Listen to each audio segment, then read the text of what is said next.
www.launceston.tas.gov.au to support and inform the community regarding council meetings. Attendees will be taken to have consented to their image, speech or statements being live streamed or published as described. This consent extends to any minors accompanying an attendee who is a parent or legal guardian. If you do not consent to being videoed, or if you intend to disclose any confidential or sensitive information in the course of the meeting, please notify us as early as possible prior to the commencement of the council meeting. Thank you.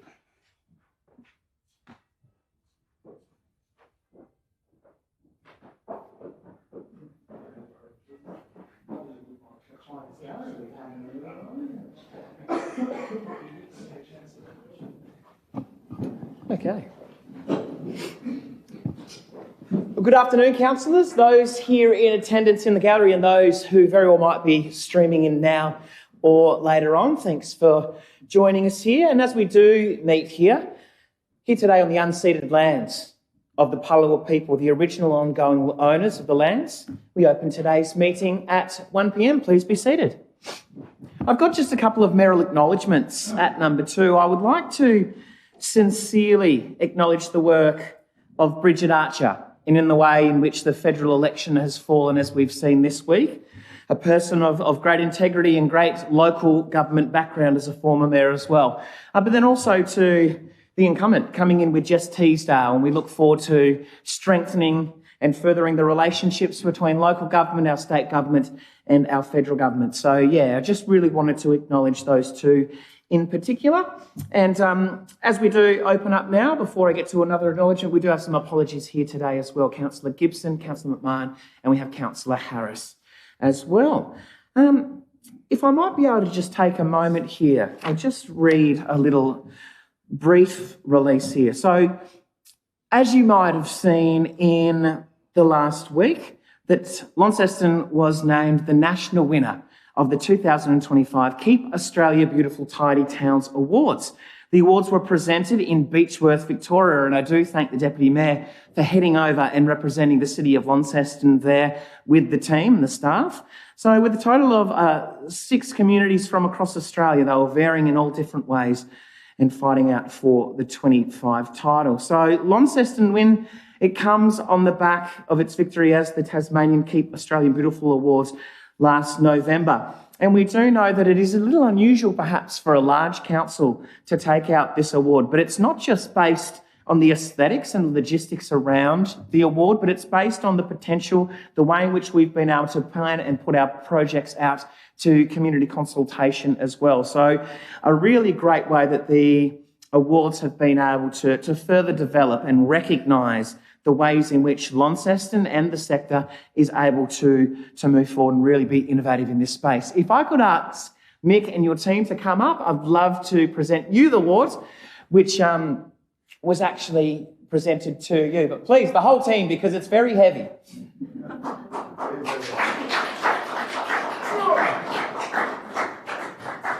Thank you, Mick, and thanks for the work that your team's doing.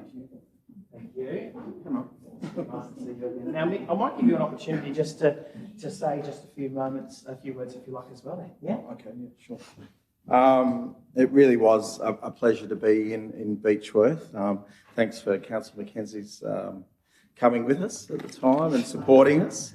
I guess for me and the team, it's not just our team, this goes across the whole council, and it really is a reflection of the good work that people are doing within our community.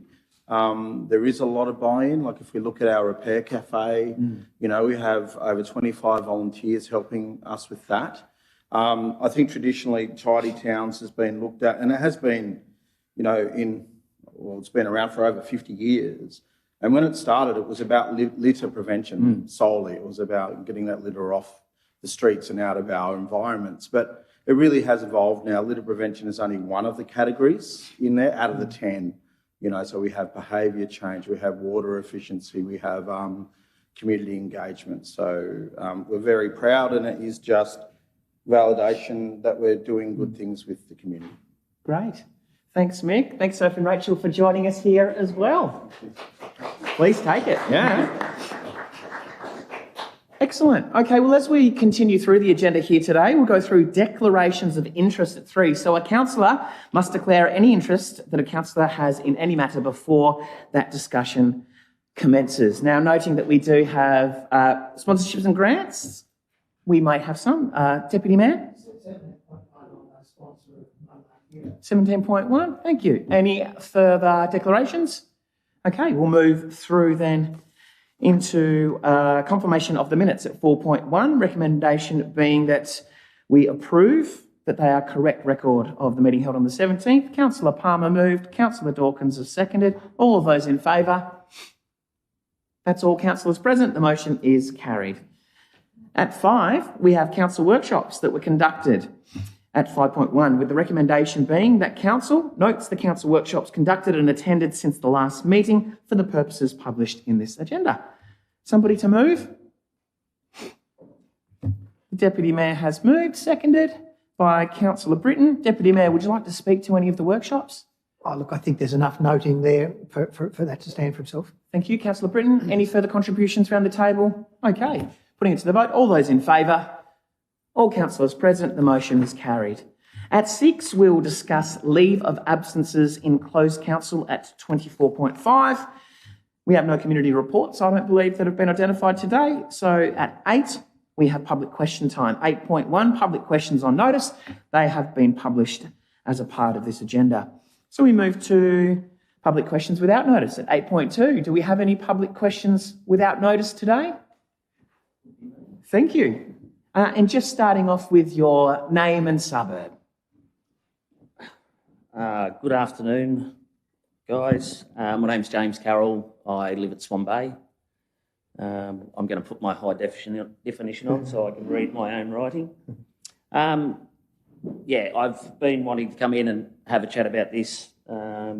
Just wondering, as a group, if you're all aware, as our city representatives, aware of or have you experienced the unnecessary increase in congestion as a result of mismanaged changes in traffic condition through Launceston?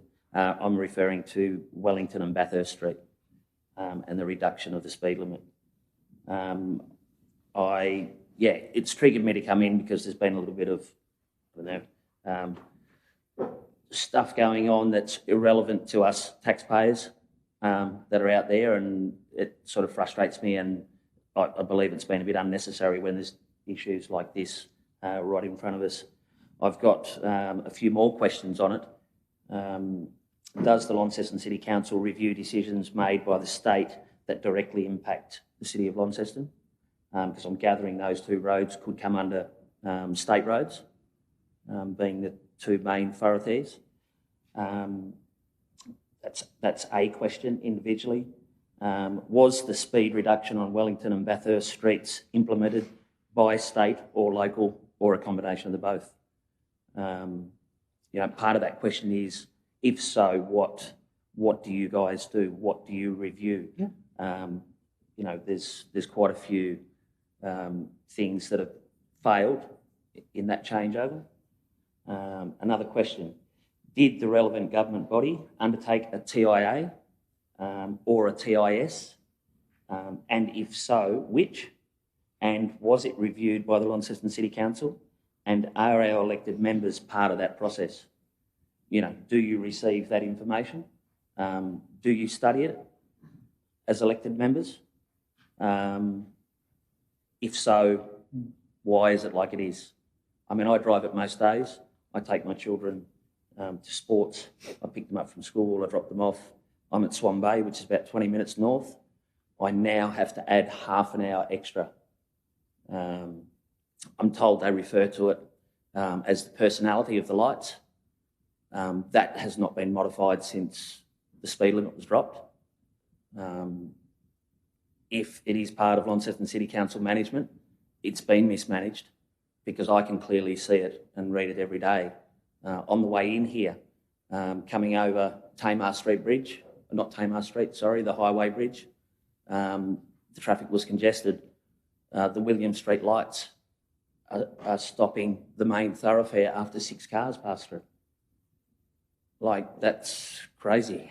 This city will never flow freely if those 2 roads aren't free from congestion. It just won't happen. Doesn't matter who's doing your assessment. And so somebody's dropped the ball. I think it's, with all the publicity around a little bit of squabbling and this and that, it's been really frustrating for me to see issues like this that our council's meant to deal with, and obviously not, because it's been about 18 months now since it's been implemented and nothing's been done. I know as administration, that's changed a lot since those things were implemented, but still, what are we doing about it, guys? It's basically the whole of Launceston is at a red light. And I think we need some answers for it, and we need to fix the problem. And it doesn't matter whether it's managed at a state level. I think us in the City of Launceston need to be involved in it. Great. Well, thank you for your questions. And with the depth and the breadth of those questions, we'll take those ones on notice so we can ensure that those points are reflected in the information that we give back to you for sure. Yeah, and I've spent a lot of time studying it and looking where the main issues are, and I'm happy to sit down with somebody and give my suggestions. I have been driving heavy vehicles on the road for 35 years. I do understand how traffic moves. I've driven around the country in heavy vehicles 15 times. So I do understand how traffic moves and what congestion does too. So, yeah, great. No, thank you. Thank you for that. And we'll ensure that those questions are reflected in the next agenda also. Cool. Thank you for your time, Thank you. guys. Thanks for your time. Any further questions?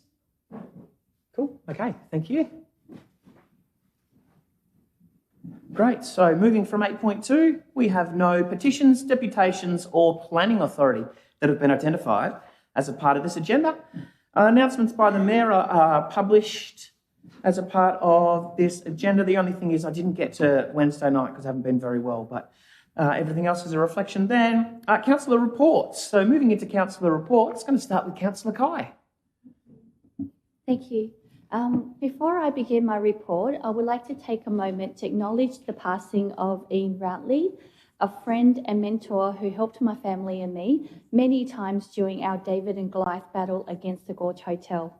If it wasn't for Ian's guidance and support, we might never have discovered through the tribunal process that the 40-metre hotel was non-compliant with the planning scheme. Ian was a steadfast advocate for heritage preservation, sustainable urban development and community values. He served as an alderman on the Launceston City Council from 1992 to 2005, consistently representing the quieter voices of the broader community with integrity and commitment. His time on the Launceston Council, Ian stated, "The greatest satisfaction in local government comes from the opportunity to assist and stay in touch with the needs and desires of the broad community whose silent voice is too frequently overlooked and devalued." Ian sets a great example for us councillors to follow. He will be greatly missed. My deepest sympathy goes out to Susan and the family. Thank you, Councillor Kai. I'll do my report now. So councillors' report on April the 25th, I joined the Mayor and thousands of community members for the Anzac Day commemoration service held at the Royal Park Cenotaph. This event marked the 110th anniversary of the landing at Gallipoli.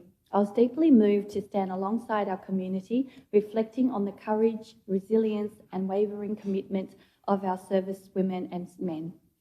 I want to express my gratitude to all those who have served and continue to serve in our armed forces.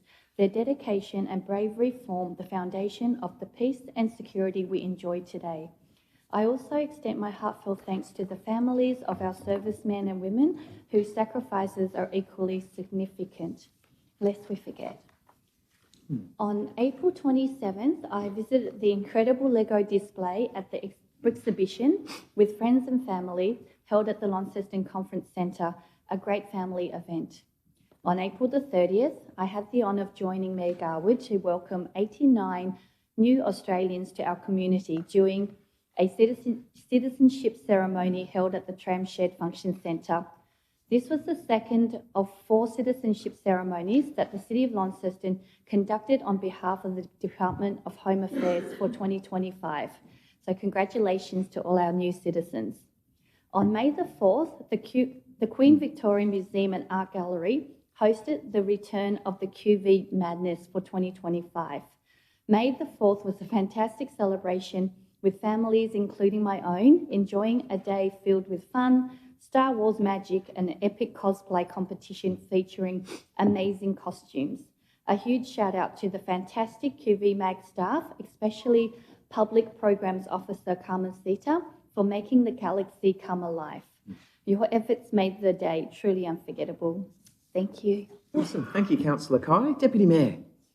Thanks. And without sort of the eloquence of Councillor Kai and some of the things she mentioned, I also attended Anzac Day, and I think the big thing from Anzac Day is the number of people just keeps on growing. So that memory will live on. So lest we forget, because I think our young people, just the community contribution is just huge now. And I know the RSL, are very proud of that. Also went along to Brixton, which I think is one of the great family days of the year. My grandchildren run amok in there every year and just have lovely fun. Even saw how Lego can actually solve Rubik's Cubes. I thought that's pretty easy. I can do it now. I know how to do it. So it was fantastic there, and they always put on a great thing. It's such that they now actually have to have sessions to enable, sort of so the place doesn't get crowded out, which is a good thing. It means everybody can get in and enjoy the space without being sort of totally run across everybody else. On the 28th of the 4th, I met with the Police Commissioner, had a great conversation about community activities. I think the engagement between council and the police is really good, and I think we've got some really proactive commentary about particularly some of the antisocial behaviour and how we might go forward and deal with that. So watch this space on a couple of the things that we discussed at that stage, which hopefully will lead to some good outcomes. On the 30th of the 4th, I went down to the boathouse and joined a number of people. Yes, I think it was Launceston Central City, which was actually supporting those who've been in business for 10 years and over in Launceston. And the list is quite deep. It's quite amazing. But it was really interesting. They had a forum there where they had 4. They had Ryan Hughes from Phil Hughes Solutions, Office Solution, Bianca Welch from Stillwater, Michelle from Capri, and Bruce Webb from Your Tea Shop. So very diverse types of businesses.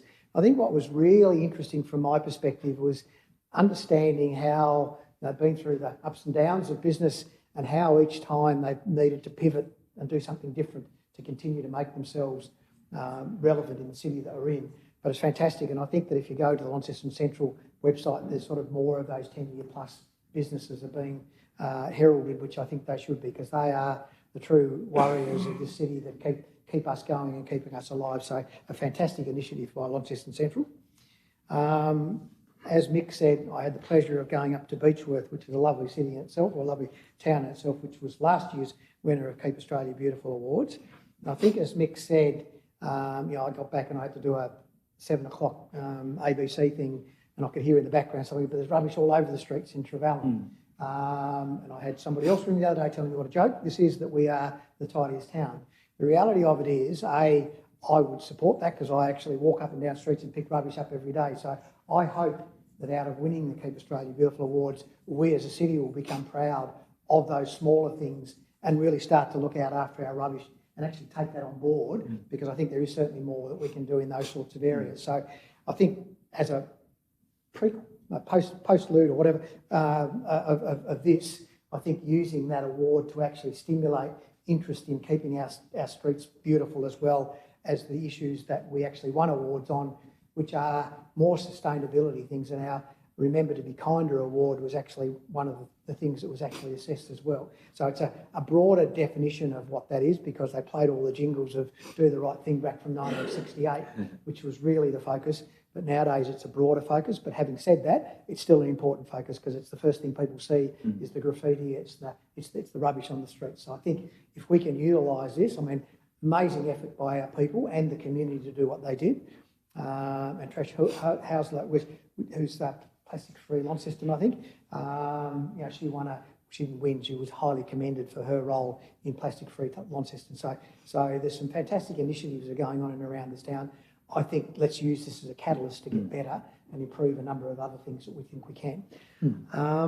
And my final thing was I met with the Society of Women's Writers a couple of days ago, which was really interesting. They've been around for over 40 years, who are bringing a conference of about 100 people here this time next year, September next year.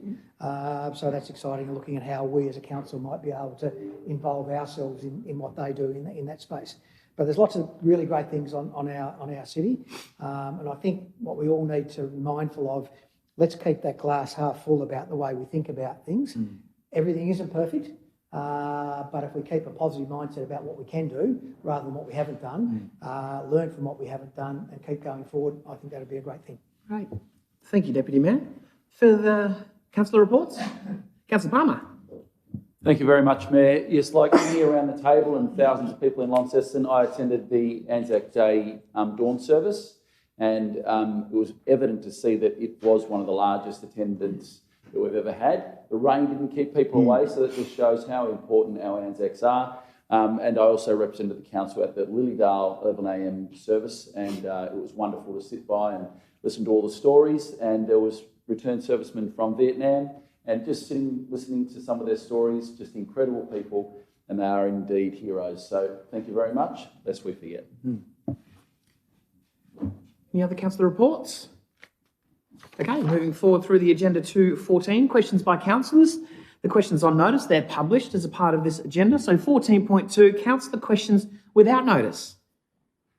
Any questions today without notice? Okay, there being none, we'll move forward to no notices of motion at 15. Committee reports at 16. 16.1, we've got the Cultural Advisory Committee report from the 4th of December and also the 2nd of April, being moved by Councillor Walker, seconded by Councillor Britton. Councillor Walker.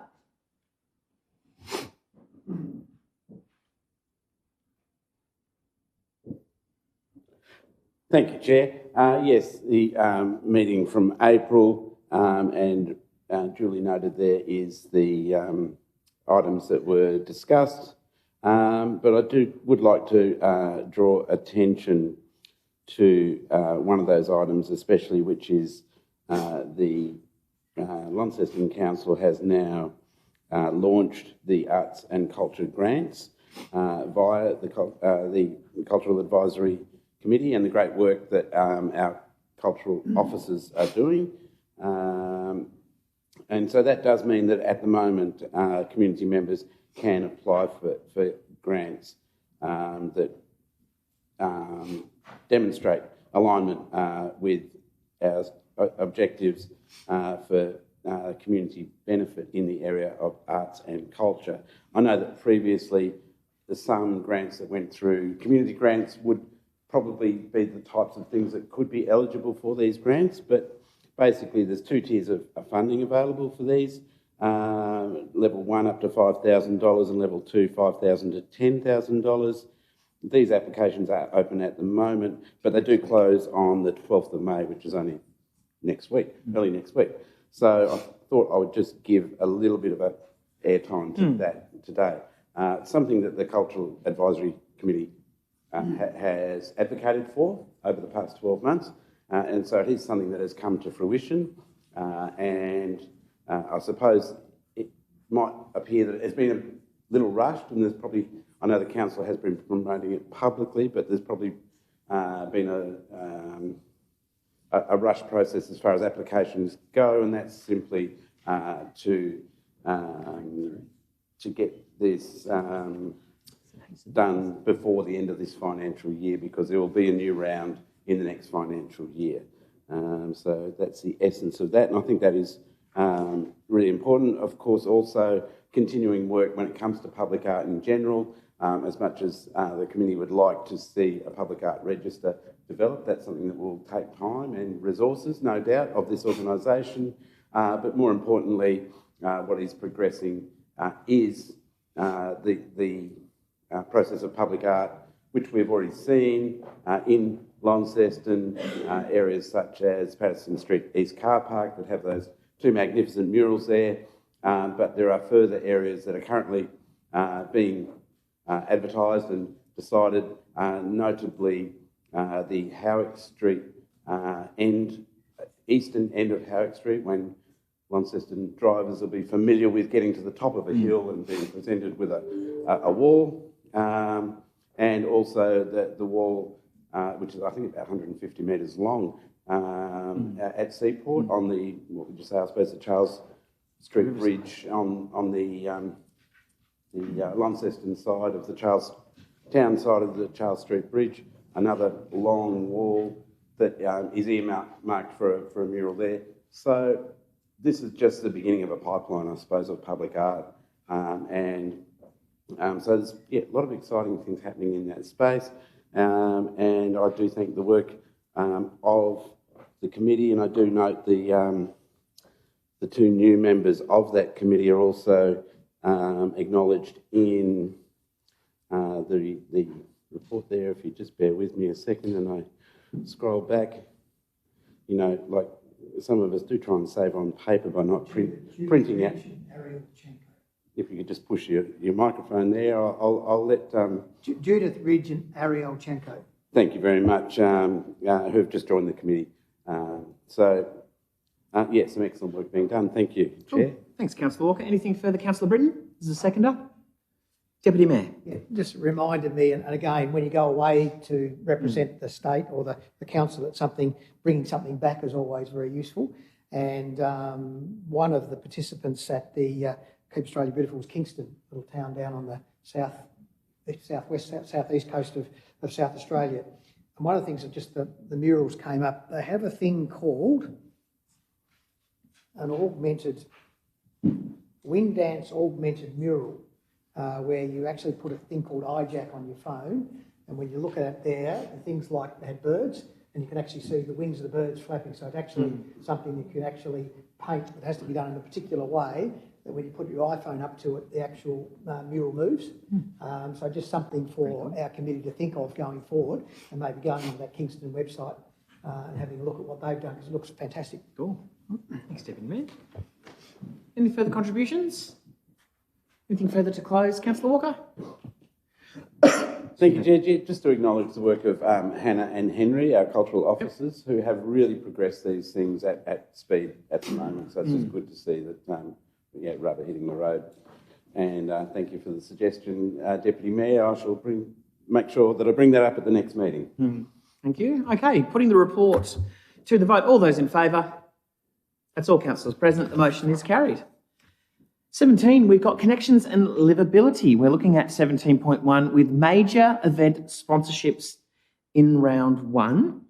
Now, we do note that there's a declared interest here from the Deputy Mayor. Going to step out? Yep. Okay. So looking at the recommendation in two parts. Is this the reprinted one? Yes, it is. And I've got that one here in front of me. Okay, so just reading the recommendation that Council approves the following major event sponsorship applications to receive the recommended sponsorship amount from 25-26 major event sponsorship budget. Just noting that there was that circulated external document there as well. And then in two, it also, as a fact of determining one, it determines the following major event sponsorship applications will not be funded. That is published as a part of this agenda.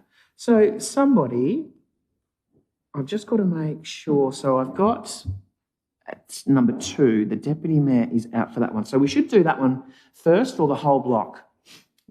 We're going to do them all. Okay, easy peasy. Okay, we'll do the whole block without the Deputy. Been moved by Councillor Palmer, seconded by Councillor Walker. Councillor Palmer. Thank you very much. I rise today as I was the acting chair for this, as Councillor McMahon is on leave. And everyone's read it. Everyone can see the amazing support that we give. And this is a good news story.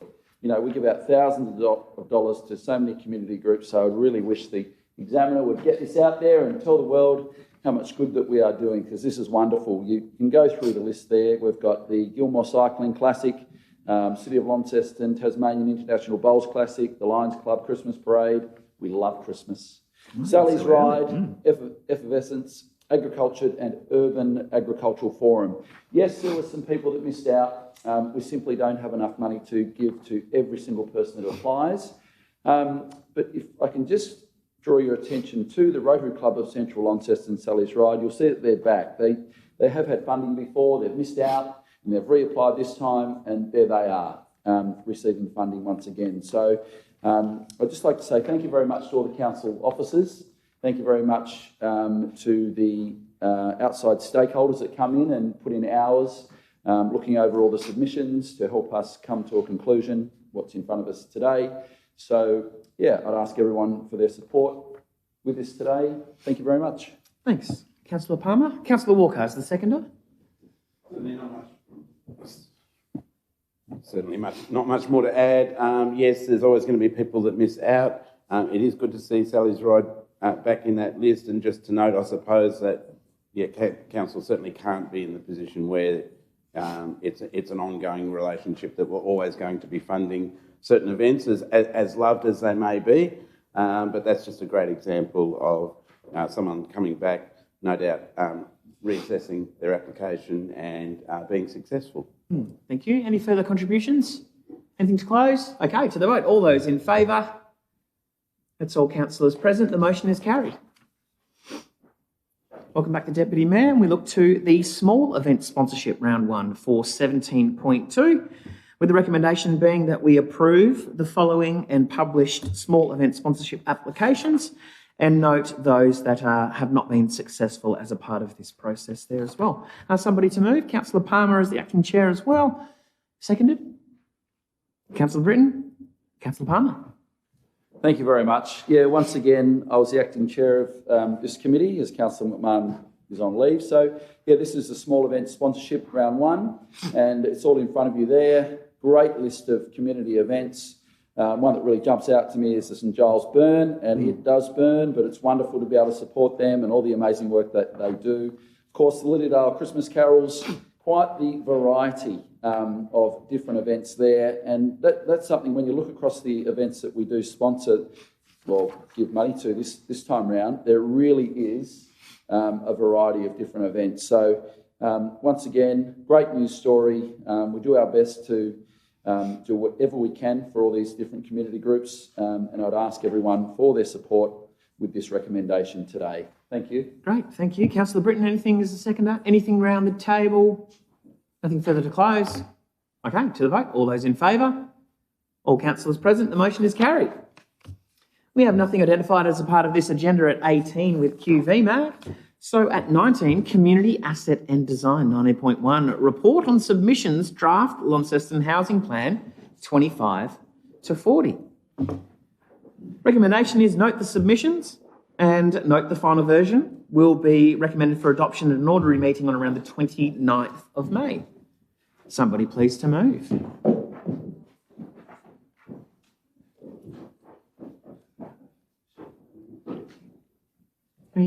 Someone to move? Councillor Walker, a seconder? Councillor Britton. Councillor Walker, would you like to speak to the item? Thank you. I wasn't expecting to, but I will speak to the item. And I do welcome the amount of submissions that we have got. And I think the work that Finland, is that how we? Yeah, Finland has done in this space. And I have had community feedback about your engagement with the community, which has been really good. We note this is a draft plan. And we note that the concerns are many and varied. They come from developers, from community groups and individuals. And I have not even found my way through all of them yet. There's so many submissions, but I have been working my way through them, and I do appreciate the engagement that we are generated through this master plan and this consultation. I will finish by asking a question, I suppose, and might be slightly philosophical in nature. If you're able to address it, when it comes to these submissions, how do we go about incorporating, because they come from all different angles, and we know that we can't be all things to all people. How do these submissions now inform the final work, and how can we continue that conversation, I suppose, regardless of whether we can incorporate those ideas or not, or those changes, because they're many and varied, yeah. Thanks, Councillor Walker. Senior Town Planner Finton. It's on, great. Thank you for the question, Councillor. I guess just in response to that, what I've tried to do with the documentation that's attached to the report is essentially summarise the submissions that we've received, respond to what has been raised in there, and then recommend any changes to the finalised version of that draft.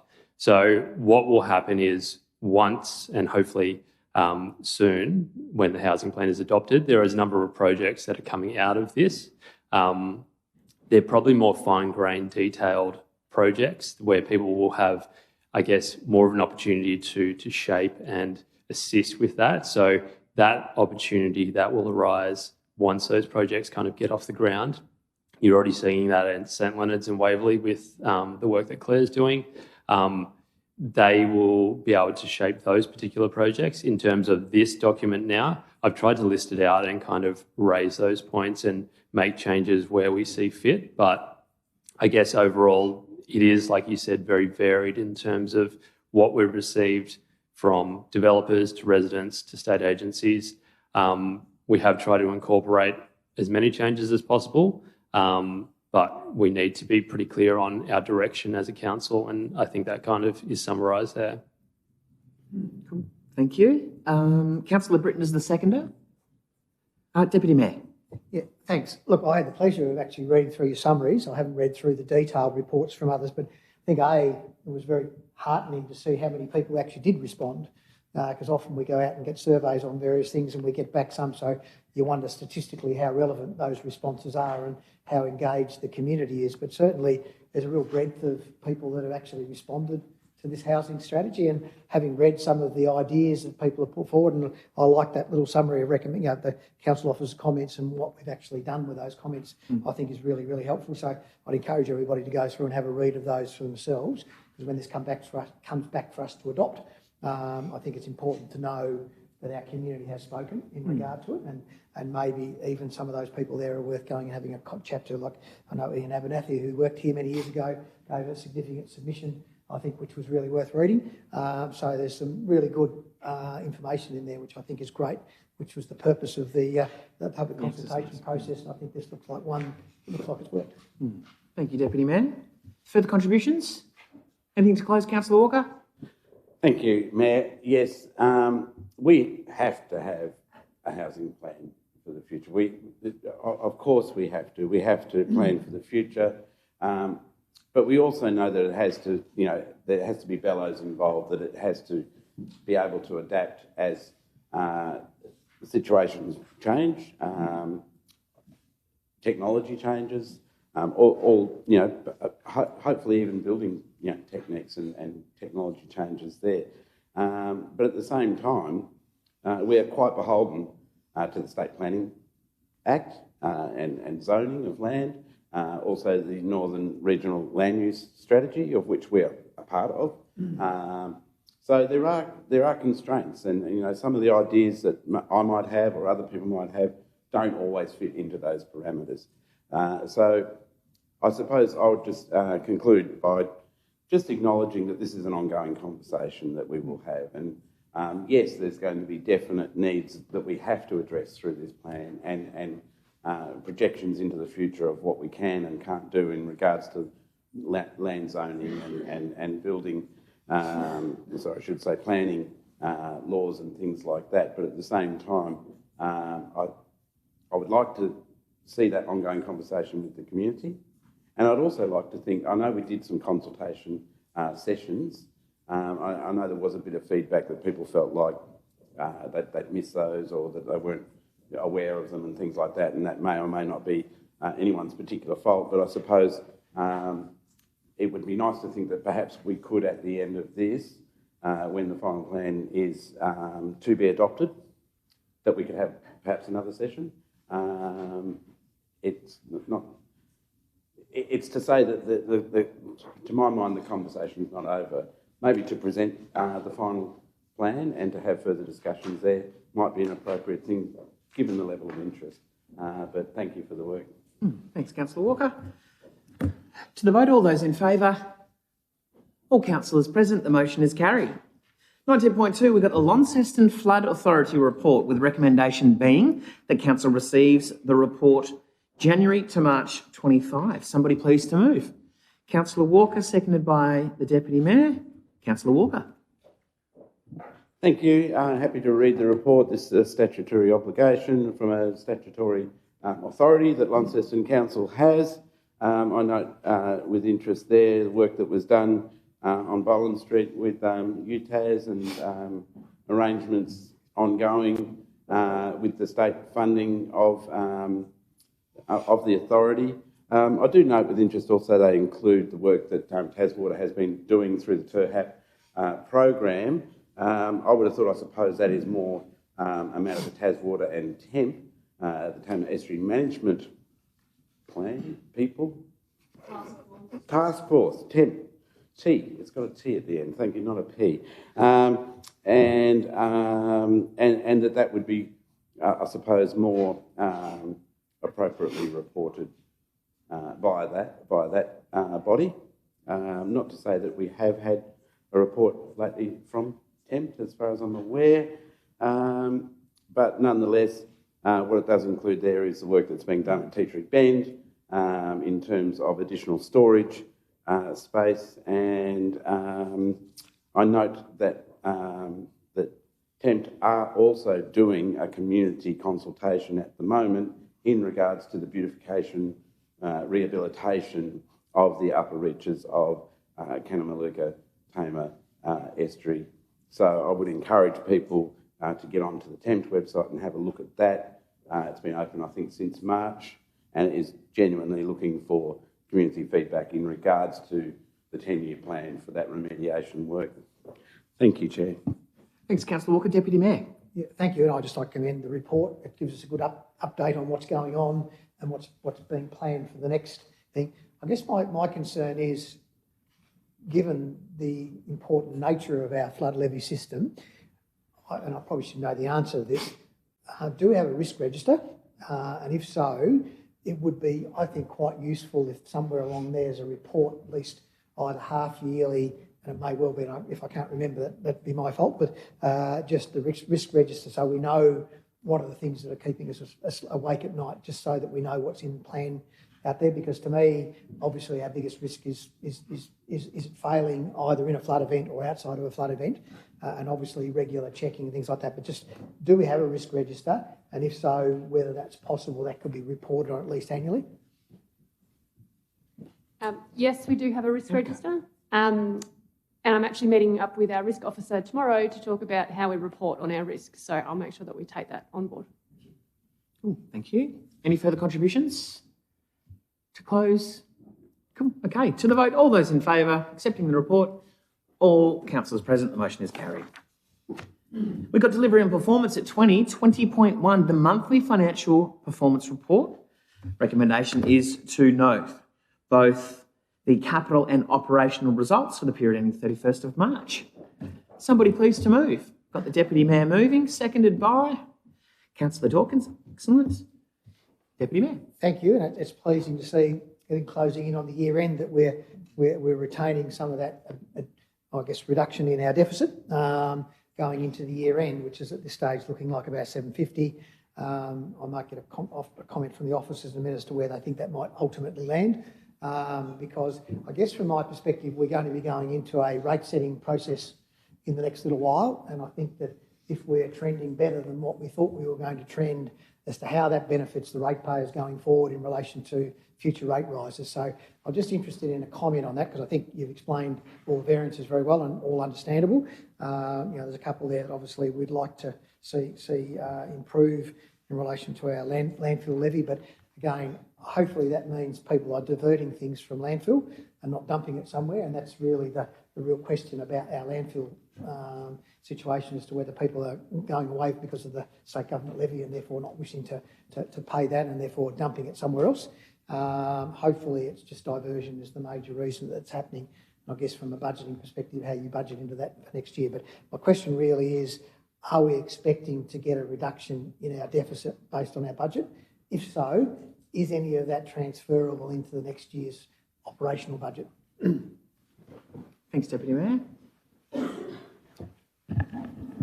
Thank you for the question, Deputy. Look, it's, as you know, it is hard to forecast how the next couple of months will pan out, but look, I would anticipate we would see a favourable result in our operational budget. However, we are still looking at a deficit, so I would caution anything being too reactionary with regards to next year's budget. As you can see, it is still an actual underlying deficit of $1 million, so by no means are we having a fantastic year financially, while it is pleasing to see that we are favourable to budget. Thank you. Anything further, Councillor Dawkins? Any further contributions on the table to close? Okay, to the vote. All those in favour? All councillors present, the motion is carried. Looking at 20.2, we've got the audit panel meeting for the 5th of March. We've got the recommendation to receive the report. Somebody to move, please. We've got Councillor Walker moving, seconded. Deputy Mayor, Councillor Walker. Excuse me.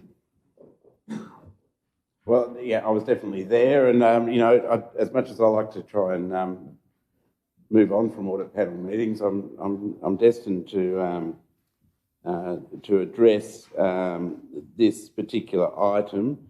I must say that it was a quite in-depth meeting, and I know that we had a lot of sort of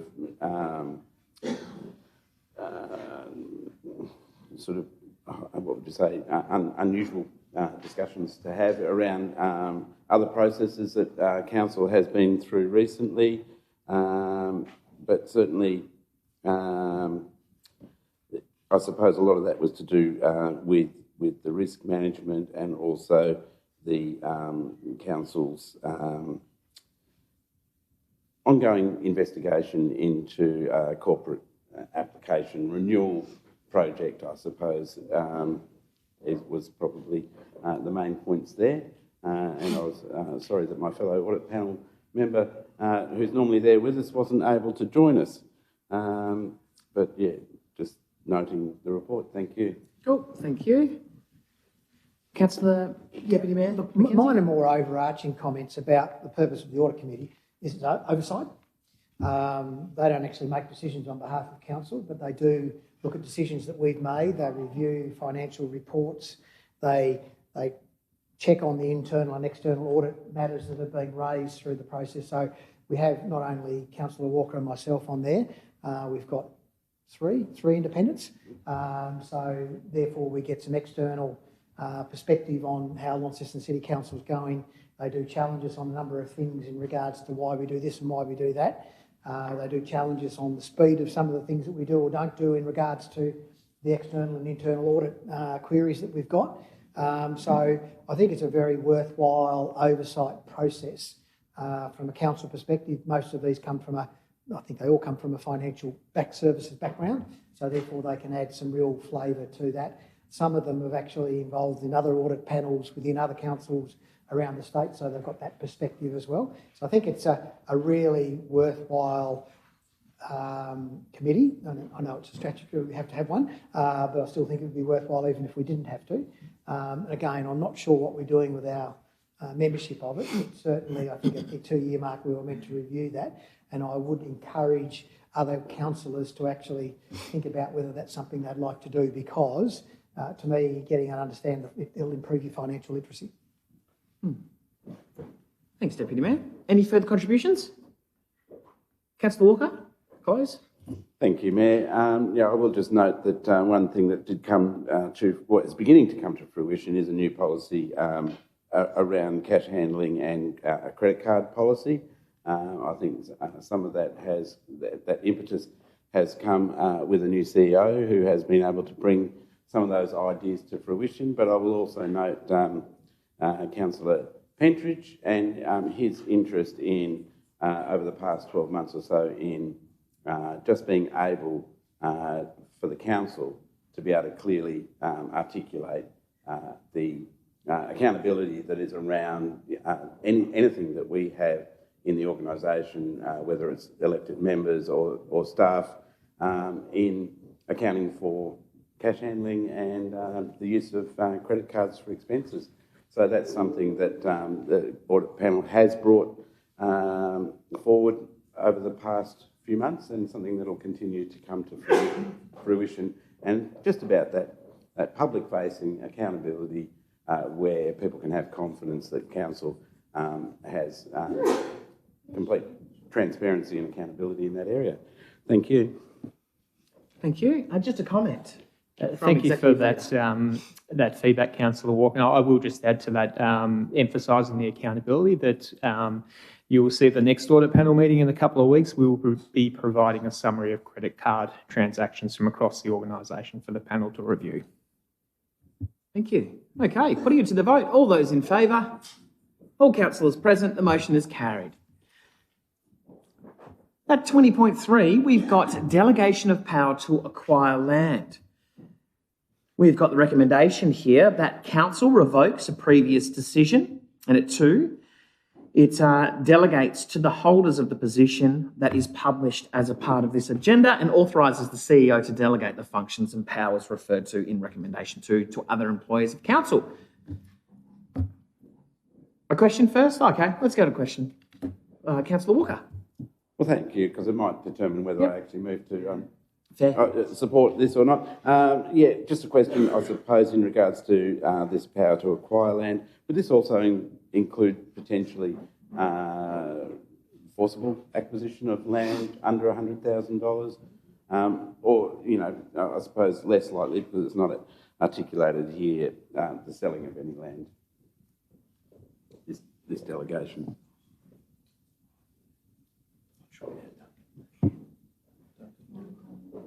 Just to be clear, I'll just stick with the forcible acquisition. We're just waiting for the author of the report to present, Councillor Walker. If you could give us a moment, please. Thank you. That's okay. I'm happy for the motion to be moved and seconded, Chair. Okay. So somebody to move? To start the discussion at least? Oh, yes. Good timing. Been moved by Councillor Pentridge, seconded by Councillor Dawkins. Excellent. Okay. Now we'll refer to Councillor Walker's question around compulsory acquisition. Under $100,000. It does. So happy to ask the question again if you'd like. Please. Yeah, certainly. Just asking whether this would potentially include a forcible acquisition under $100,000, being the case that that's still an acquisition, I suppose.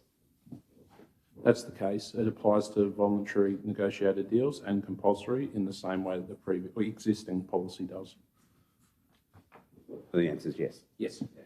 Thank you. Thanks for that clarification too. Okay. Councillor Pentridge is the mover.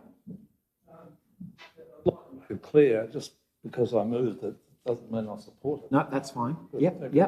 Now, and I strongly advise that we don't go along with this. Everyone knows my views on delegated authority, and that's not going to change. And particularly after the conversations we've had today and earlier on. And I think we need to ease up a bit on our CEO. He's accepted responsibility for everything that everyone does from here on in. So I don't think we should burden him with more delegated authority. So I hope everyone takes note and feels sorry for him and relieves him of this authority. It's not a big deal bringing something here and discussing it amongst the elected representatives. So thank you. Thanks, Councillor Pentridge. Councillor Dawkins is the seconder, or a question from Deputy Mayor? Deputy Mayor, question? Just interested, do we have, just over the last 2 or 3, do we have any reference points as to how many delegations that would include? How many times we would use that delegation? Yeah, sure. So it's a normal part of the subdivision process. In 2023, 2024, we used it 21 times to receive road lots, 0 lots for public open space. Year before it was 4 road lots with 1 public open space, and the year before was 21 road lots with 2 public open space. Great job with the stats. Well done. Councillor Dawkins. Can I ask a question then around, this is to fall in line with our other, other delegations schedule. But it could still come to council. It doesn't have to be delegated away. It's only if it doesn't fit within our time frame. Yeah, that's correct. Yeah, I can speak now then. Cool. Yeah, Yes, sorry. please. So yes, it does somehow become controversial when we speak about delegations, but for me it's not controversial at all. This is just a part of a standardisation process so that our delegation schedules are in line. Of course, we employed our CEO because we had faith in him above all of the other people who applied for the position, and there were many. For me, this is very uncontroversial. It's a very simple part of that delegational authority, and I thank you for being here today. I don't believe that if we vote in favour of this, that we're voting away our rights or our responsibilities. Of course, we're not. This is just to line up at this schedule so that it makes sense for smooth operations of this organisation. Thanks, Councillor Dawkins. Further contributions around the table? Councillor Walker. Yeah, it's sometimes the exception that proves the rule, though, I suppose, isn't it? And there will, 98% of the time, these are very much run-of-the-mill. This is, acquiring roads during a subdivision. That would seem to make complete sense, that we don't have to, trouble the council over such a run-of-the-mill type of situation. But it also means, I suppose, that potentially someone could own a rural lot and that 500 square metres of land, which is only valued at $50,000, might want to be acquired for some access or for a widening of a road or something, and that it becomes a delegated power of which there is less recourse for someone to object to, I suppose, via this table at least. Would it be the case that if there are, we still have to advertise these things? There's still a public process involved if it is delegated? Would that be the case? No, there isn't. I'd just like to highlight something. We haven't used this power that I'm aware of since being here for compulsory acquisition. I don't foresee it need to be used. If that's the concern around the table, we should take the compulsory component out of it and we could come back with that later. The priority really is to get in place to receive land where it's a voluntary open agreement. And the other thing I wanted to say was, in addition to those road lots that I mentioned, it also includes where we receive easements under a subdivision. So it's very conventional, low risk transactions. Thank you. Further contributions? Deputy Mayor. Yeah, thanks. And look, I think on the strength of this, we're talking delegations under 100,000 for a start. I'm involved in places where delegations are a lot higher levels than that. In my view, if there was a controversial issue, we've employed the CEO and hopefully we trust the CEO to do his job, and ultimately his emotional intelligence in relation to a matter which might be controversial. And I would hope and view that in the event that he thought there was something of an issue, he would actually bring it back to council anyway. So from my perspective, I'm very comfortable in the delegations on that basis, that I trust implicitly that the CEO will bring back anything that would be of interest to the community or interest to us for us to consider. Thank you. Councillor Walker, another question? Another question then. Would it be appropriate that we could amend this today to include that this would not include compulsory acquisitions? If so, would that be an amendment that would be appropriate? Yeah.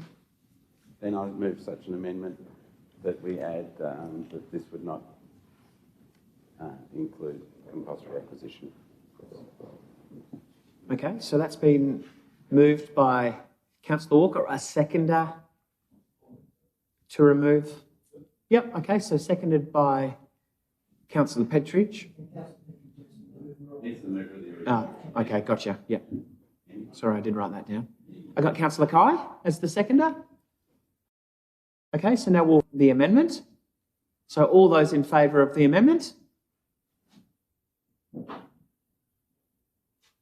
All councillors? Yep, all councillors present. The amendment now becomes the substantive motion to include, and I might let you but just to ensure that it captures the wording. I think we get the general gist, but just to ensure. I'd be happy to work with the lawyer actually than myself on this regard, but just simply to exclude compulsory acquisition wherever that might be appropriate in the ledger.